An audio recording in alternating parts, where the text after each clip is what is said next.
they would have to raise their wages. I'm tired of subsidizing business to keep wages low. So why, when I think of Freedom Foundation, why do I think in my mind that's freedom to work for nothing? Why when I think of Freedom Foundation, I think of the Koch brothers? Huh? Why is that? Good questions. Oops, sorry. Let me just get him in the back and then I'll come right in front here. I'd like to ask you, given the present situation with peak oil and global climate change with the increase of CO2 and running out of water, fresh water for everything, where do you see the future in terms of what you're talking about here with economics?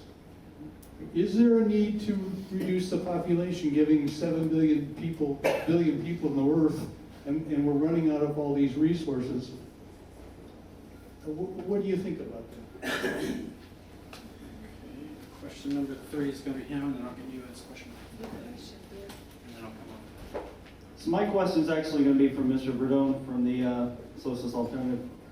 I'm seeing sort of an interesting dichotomy put forth here, which is this is somewhat turning into like a debate between Mr. Nielsen and Mr. LaPlante, which sort of represent an Austrian school of economics, which is free markets, no government intervention, they don't want the minimum wage raised, to Mr. Verdone, who I think Mr. LaPlante correctly categorizes Keynesian. Because the line you're sort of putting forth is that, $15 minimum wage would be good for small businesses, it would be better for businesses, while the Austrians are arguing that no, it's going to be harmful for businesses. And we keep talking about what's going to be good or bad for the economy, and what that sounds like to me is what's going to be good or bad for business owners. But what has not been said tonight is none of these businesses would exist at all without the workers. So my question for Mr. Verdone is, let's talk about the workers, because if they wanted to organize, as you pointed out earlier tonight, the minimum wage had it kept up with the prices of, had it kept up with the price of minimum wage since the 70s, it would be up around $26 now. So let's say that the workers organize, fast food workers, what have you, organize, and they wanted that $26 wage. And would you stand, and would the Socialist Alternative and Kshama Sawant stand with the workers if they wanted that, if they wanted something higher than $15, and they wanted it independent of these labor unions that have ties with the Democratic Party? Would you stand with them? Thank you. Start tonight. Question number 4. Yes. Let's go. Yes, my question is directed at the two gentlemen on either side of Mr. Verdone. Are you gentlemen ever experienced working in physical work as a labor union or non-union, or do you feel that that their unions are totally corrupt, like you said, Mr. LaPlante, all gold-plated? I happen to know different because I grew up in a union family, and there was no, my father was active in this organization. And also, tell me, where was the Declaration of Independence signed? Either one of you two gentlemen, if you know. All right, that's question number 4. Question number 5 is back here in the corner. Just hold the mic. There was a comment made about how difficult it is to do business in India as a corporation. The reason it's difficult to do business in India as a corporation is that India requires 51% ownership by an Indian national. That's to protect their Indian-owned businesses and to keep people like Walmart out. Monsanto got around that by making licensing agreements with Indian seed companies. As a result of these agreements and the free market that's available to Monsanto in India, they've cornered 95% of the seed market. resulting in a jump of seed prices of 8,000%, and the seeds that are being sold to the farmers are sterile. The result of this has been between 1995 and 2012, 300,000 Indian farmers committed suicide to get their families out of debt to Monsanto. So when you want to talk about free market, that's what happens when you have a free market. Those are the facts. That's not my opinion. They're the facts. They're available to anyone. That's what happens when you turn your life and your country over to a corporation. Was there a question? Oh, was that? What do you think about that? Start dating now, or? Okay, well, let's see. Well, I would like to at least briefly address the comments from the first gentleman. I think it's only fair. I mean, if you're going to blame free market advocates for any death that occurs in a moderately free economy, I think it's only fair that we label communists and socialists responsible for the millions of deaths which have occurred under socialist and communist government control regimes in the last 100 years. While you make a valid, you're making a valid Saying point. companies can't regulate themselves. Well, The wolf is guarding the chicken house. to a certain extent. Not to any extent. Well, to a certain extent, No. companies, it's not that companies regulate themselves, but competition from other companies provides a check on the abuse that any individual company can commit. No, they don't. Unless people die. What's the competition for Chase? You're gonna wait for people to die Yeah, before let you do him anything. finish his thoughts, and then we can get pitchful. It doesn't make sense. Okay, well, if you're a company that is unsafe in your work practices, or you're producing an unsafe product, People die. people are not going to want to buy your People product. die. We do, we buy Walmart. Sweatshops. China. Under no regime, Made in a sweatshop. well, I've got sweatshops, I've got gas explosions, and I've got a natural or a oil leak, and I can't Welcome get to to every free market. Well, incident. as long as you have the Koch brothers, you're okay. Well, I'll get to that here in a moment. Sure. In fact, maybe I should move on to that at this point. First of all, Freedom Foundation doesn't receive any funding from the Koch brothers. We're not corporate supported. We get a bunch of individual donors in Washington State. If you have if you know a method by which we can get Koch money, I mean, we're accepting donations, but we don't get any big corporate dollars. And say it with a straight face. Well, the implication of your statement is essentially that we've been bought out by corporate interests, essentially. Yep, that's the implication. Yes, well, well, without any foundation for the accusation, I'm a little resentful. Good. Yeah, if anybody told me what policies to advocate for, or how I was supposed to think, or how I was supposed to conduct my research, I would quit my job right now. Good, quit. I haven't been told that. That's my point. Not once has anybody, I don't even know the details of the specific individuals or businesses that we get funding from. I'm free to conduct my research on my That's own very opinions. convenient for you, not to know that. Wait, Well, yeah, let's not get into, Yeah. I'm trying to answer your question. He's not the corporation. I just He's an don't, economist. If you have evidence, you know, you can talk- Let's just be respectful. You're absolutely right, I Mike, don't I'm want it to sorry, I denigrate- apologize. disintegrate into something that we don't want. And I would like to briefly touch on the idea of Walmart being the biggest welfare recipient. And you bring up a valid point that yes, many Walmart workers and many low-income Walmart workers receive some sort of government assistance. But again, the question is, will minimum wages solve that problem? And even Alan Kruger and David Carr, they were widely renowned by minimum wage advocates for a study they did in the 1990s. But even they've concluded that the minimum wage is a blunt, quote, blunt instrument for redistributing income to poor families, and find that, quote, the effect of the minimum wage on the overall poverty rate of adults is statistically undetectable. Those are minimum wage advocates. So again, the question may, that you, like I said, you raise a valid point, but will the minimum wage solve the problem? And I don't believe that it will. But wouldn't that be dependent on what? Hey, there's no respond to that, Mike. You said it's minimum, minuscule amounts every time, so yeah, that's not Yes, gonna make a that's big why. difference. I'll move on to my next point here. I don't want to spend too much time. Peak oil, global climate change, and how that relates to the future of the economy. I honestly don't have detailed opinions on that. Oil and climate change are a little bit outside my area of study, so I mean, I could offer you my personal views, but that's not going to come from any real, evidence-based opinion. Might be as valid as your other comment. Well, thank you for your vote of confidence. I believe it was the fourth question from you, sir. Yes, first of all, I have experience in physical labor. I washed cars at a car dealership for quite some time through college.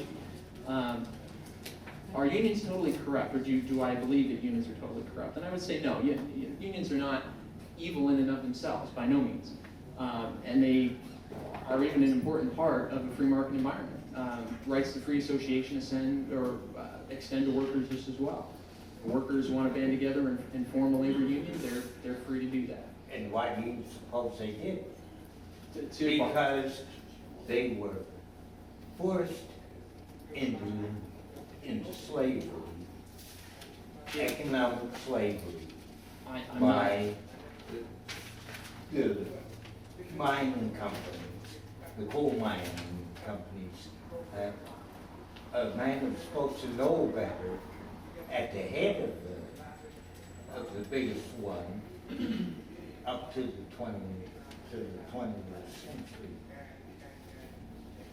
He should have known better, but he was a man that, and drew that in and stuff bothered him. That's why he gave away all his wealth. He had a guilt complex. He gave away the wealth of U.S. Steel, which he founded. And he happened to have been a Scotsman. One of the two people that have been suppressed, and they're by the capitalists, the most greediest capitalists in the world, the English. Well, like I said, you raise a valid point, and I'm not saying that people should be prohibited from organizing. That's their free association rights to do. But the people he had people's bones broke, people killed, lied about, planted his agents and spies in there on that. And now the other question I asked was, can you name where the, Declaration of Independence was signed. yes, Constitution came out of Philadelphia, but I'm blanking on the Declaration of Independence right now. they were signed where the Declaration of Independence, Carpenter Hall in Philadelphia. Not Constitution, it was a borrowed hall from Phillips Patton. That's excellent. Workers. And workers, people that I need a produced. clarification on how you define unions. When you say organizing, do you mean the right to gather, to have discussion as workers for a company, or do you mean the right to legally organize and make demands, and that the right to make those demands are enforceable by law? In other words, they have legal backup to present those demands. I just need that clarification. Yes, the second one, yeah, I'm not just saying that they can get together and talk. I mean, yeah, if they want to form a formal union and bargain with their employer, that's their right. The last issue, India and Monsanto and seed supply. Again, I would, as Nelson pointed out earlier, this doesn't sound like a free market economy. It sounds like the problems that you get from a monopoly. The problems resulting from Monsanto having a monopoly on seed supply. If there was a market economy and there was competition, then price is driven down. But if you get a monopoly, then obviously prices go up because there's no competition. Why do they have a monopoly? That I'm not aware of because I'm not up on my Indian economics, but No, why does Monsanto have a monopoly on seeds in general?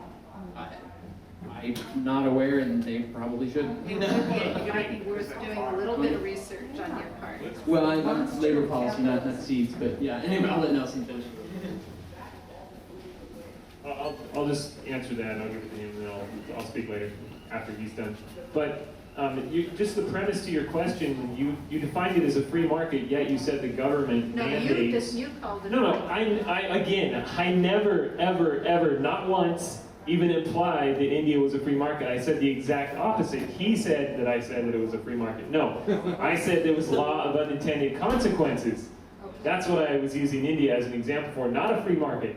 Heavily bureaucratic, heavily government controlled. And as you said in the premise to your very question, you said government requires 51% ownership. Does that sound like a free market to you? Not to me. Yeah, that's not a free market. When government mandates 51% ownership by a local company, That's protection. It keeps of your country, like that's not a free market. Yeah, the tariffs are illegal. Protectionism has a lot of problems associated. Yes, it's wonderful we have jobs, okay, but protectionism also hurts people. If they It don't hurts have employees. It puts businesses out of, If they it could raises trust our prices. You can't corporations, they would get let the them in, world but price, they which is much can't. lower. We have a history behind this. I mean, you're not making sense. I'm going to get into the history of economic growth in the U.S. in just a few minutes. Free market always produces monopoly, every time. Monopolies come from government Always intervention. end up with one or two companies on the What? top. They control the I'll government. get to that. I'll get to that. Free, there's no such thing as a free market. Okay. It's been hard to wait for my turn. So, yeah, the point about monopoly is the first thing that I wanted to comment on, because I think that this is really important. There would be no such thing as competition if it wasn't possible to win that competition. And if you win that competition, that creates a monopoly. And once one business is has way more money than other businesses, then they can leverage that money to prevent all of these entrepreneurs that you guys are so fond of from getting started. So capitalism is always in every country in the world has this trend towards monopoly. It also has a trend towards a widening gap between the rich and the poor. Because in order to make money, big business needs to pay their workers less than they're selling their profits for. And as they make money, sometimes they've got these hopes of greater profits in the future. They invest in the economy and they hire new workers to make new products. And when that happens, the economy starts growing. But eventually they don't have hopes of greater profits, and then they start doing what these businesses with money in the banks are doing. And when I say in the banks, I don't mean banks that are investing in the economy, producing new stuff.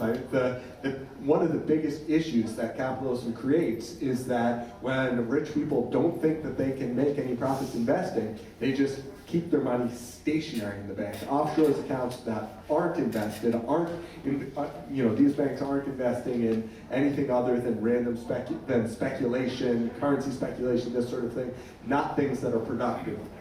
And when that happens, then big business can't sell their products, and we have recessions and depressions, just like the very unregulated time of the Great Depression.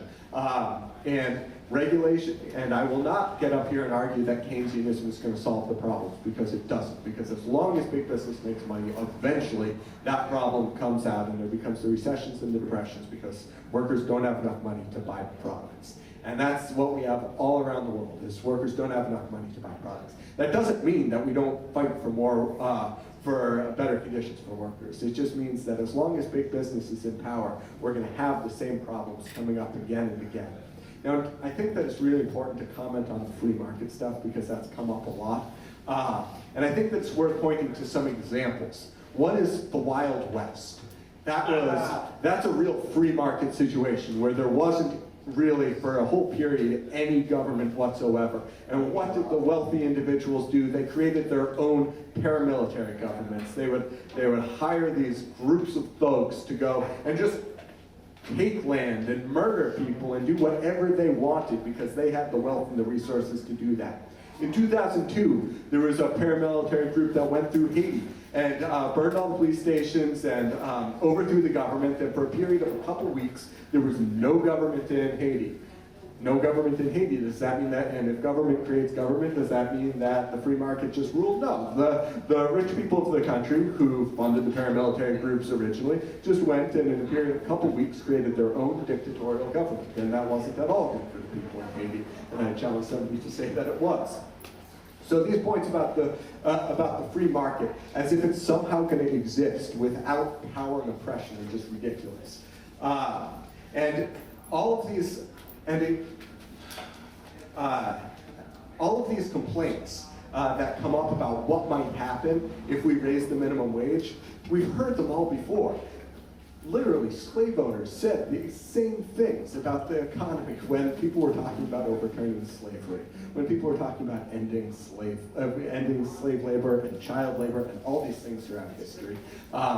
And they're just scare tactics, and it doesn't mean that raising the minimum wage is going to solve everything, but it also doesn't mean that it's going to cause some sort of awful spiral. I think that the question about the economy, the environment is really important. With global warming, the fires in California right now, our whole world is spiraling towards disaster. And we're spiraling towards disaster because big business makes more money polluting than they would by not polluting. And the only way that we're going to solve this, again, is if we break the power of big business, if we run the economy democratically, and if we got to vote on what to do with the oil companies' resources, I guarantee we would not decide to use those resources lobbying for wars in Iraq and Afghanistan. Yes. We would build windmills and all that sort of stuff. The points that were raised about, I wanted to respond to something that was raised a while ago about low skill work. I'll get to your question also. About low skill work being like these minimum wage jobs. A couple years ago, I had a job with a college degree working in a mental health treatment center for teenagers who had serious mental health problems. As a residential counselor, I'd get punched in the face. I had a pool cue broken over me, that sort of thing. I mean, it's a very difficult job, and you need a college degree to do it because it's a very complicated, challenging job. The entry pay for that job is $10 an hour, right? These are not just these low-skill jobs. It's whatever job we can get away with paying you less for, and by organizing, that's how we can fight against that a little bit. And that's the question about if workers were organizing for a $26 an hour minimum wage. For me, it's all about building the movement. So if workers were fighting for that, then absolutely, that would be the thing to fight for. It's whatever's going to build the movement best. I think that a $15 sounds like a random number, but the reason why $15 an hour is what we're fighting for is because that's what we can build the best movement around. If you ask for too much, people think it's not possible and won't fight. If you ask for too little, people aren't interested and won't fight. Any gain is something that we would absolutely welcome. But we want the number that's going to build a movement. And again, I encourage people to come out to the fast food worker strike on this Thursday. Just a little bit of breaking news. I announced at the very beginning of this forum about the $15 minimum wage being struck from the ballot. The group that submitted the signatures to get it on the ballot has appealed, and they are submitting 250 more signatures.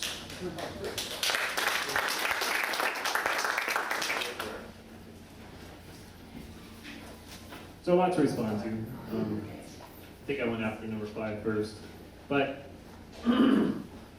so, what protects workers? Oh, in a second, what Max said. What protects workers is competition. It's competition for labor. Other businesses, if you don't like your employer, you have the freedom to go out and quit. You can start your own business. You can go get another job if you want. There are good jobs, there are good employers out there. So we have the greatest rise. So there is no pure free market. That's right. Okay? It doesn't exist. But it is all evidence shows, if you go around all the countries in the world and all throughout history, it shows that that greater economic growth, that more prosperity comes from countries that have, or at least that side with the free market versus the other end of that scale. So we had the greatest rise in the standard of living happened in the 1800s under the Industrial Revolution, at a time when government was small and unions were almost non-existent. If you look at the poverty rate, 80 to 90% in around 1800, and it's down to about 20% in the 1960s when they started the war on poverty, at which time it leveled off. That reduction in the poverty rate was created through capitalism, through the free market, through people starting businesses. John Stossel does a great example. He compares, again, back to the 1999 episode, he compared India, way off on the left, and Hong Kong, which had a very free market. Hong Kong is on a rock, and yet they are one of the most prosperous countries in the world, and they did it through free markets. India, however, has a lot of natural resources, and they are one of the poorest countries on the face of the earth. They have a very small concentration of wealth, and it's because government is very powerful in India. They have a massive bureaucracy that does not allow people to use their own ingenuity and start businesses. In 1776, several great things happened. One of them was the Wealth of Nations under Adam Smith. It's called The Wealth of Nations, but the true title of the book is An Inquiry into the Nature and Cause of the Wealth of Nations. What he wanted? He wanted to figure out, why are some nations wealthy and some not wealthy? Why are some poor? And he found that wealth comes from a reduction in the size of government and its involvement in the individual's life. That economic growth and economic prosperity come when you allow the individual to use his own ingenuity in his own mind and create wealth himself. Property rights. Again, back to John Locke, just about 100 years before that. Property rights. So, to the gentleman that called me a murderer, we could look at the times. Yes, free markets had some problems, but I asked John. So the Rockefeller, I think, is oil companies. Hold on, I'll get to that more on that. But there were some mass murders, right? That were caused by that company. How much was he prosecuted? It's the idea. Was he prosecuted? It's the idea of free Because he market. had friends in government, okay? That's crony capitalism. That is not a free market, that is capitalism. We do not believe in no governments. I'm not an extreme libertarian. I've been to BIHS.org. Okay, I went to one of their seminars, and if you get really hardcore libertarian, you say no government at all. I'm not no government at all. Government has a place. Government is there, and they need to create a system of laws and a court system. Now, we don't need a whole lot of other things that they do, but we do need a court system to enforce contracts. And those are necessary aspects of a modern economy, is contracts and court systems. If I do something for you under a contract and you fail on your side, I can take you to court and sue you. Same thing goes with your employer. If you have a contract, he says he's going to pay you so much, and he doesn't, you voluntarily apply to Walmart or whatever it happens to be, and you say, yes, I'm going to accept this wage, and they fail to pay you that wage, then you can take it up in court. Or to the streets. So, you're also referred to a 90% tax rate. Nobody paid that. Nobody paid that.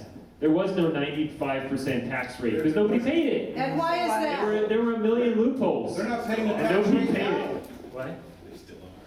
They're not And there's still a million loopholes. We have Exactly. one of the highest corporate tax rates in the world. Effective. That doesn't It get takes a something lot of else. money, a lot of manpower, and it's incredibly inefficient to reduce that tax rate down to where it is. To pay zero, it's inefficient. So the inefficiencies of the corporate tax are the problem, not the corporate tax rate. So I'll mention peak oil quickly. That was created by BP in the 70s when they were trying. There's something called inelasticity. Oil is an inelastic product. Okay, so when you reduce supply, you increase price, you increase profits. BP comes out with peak oil. They try to get everything. They fund a lot of the environmentalist groups to try to reduce the supply of oil on the market, close these oil fields in Alaska and elsewhere, all around the country, and price goes up and they make more profit. Windmills only exist because government pays for them. people wouldn't actually Government buy solar panels. They're subsidized at 30%. And they're based on, do you know the carbon footprint of a windmill? Have you ever seen them? Government pays 30%. Are you saying that oil is not subsidized? Come on. Oil is not subsidized. Oil gets the same tax rates that every other corporation gets. That's Facts. That But is these a are lie. facts. You have your opinions, but they're not facts. They are Have I facts. worked? Yes, I have worked. In fact, I worked for a union. First job, I turned 16. Oh, Parents you're said, go just get a gonna make job. up stuff. I worked for a union. I made 10 cents over the minimum wage, paid $15 a month in union fees, so it was not my friend. Are you a member of the teachers union at Everett College? I am not. I just I wanted think to you put- ought to join, you might need their protection. Well, I paid, Did you that's just another threaten thing. him? I involuntarily pay their fees. Did you just threaten him, sir? Don't forget. And they definitely. Sorry, I'm sorry, sir. I have a question about your comment about peak oil. How is it that the majority of petroleum geologists are concerned about running out of oil enough to meet the growing demand? Do we have enough oil in this country to last us To over meet 500 the years at growing present demand. consumption levels? Present At consumption a levels. cheap price. The price is going to go up because demand is going up and the supply is going down. Hey, hold it a second, More please. profits for the We're oil talking- You're companies. shipping it out of the country anyway, so don't say we have enough for 500 years. It's being capped. We're Being not shipping it out of the shipped country. out of the country.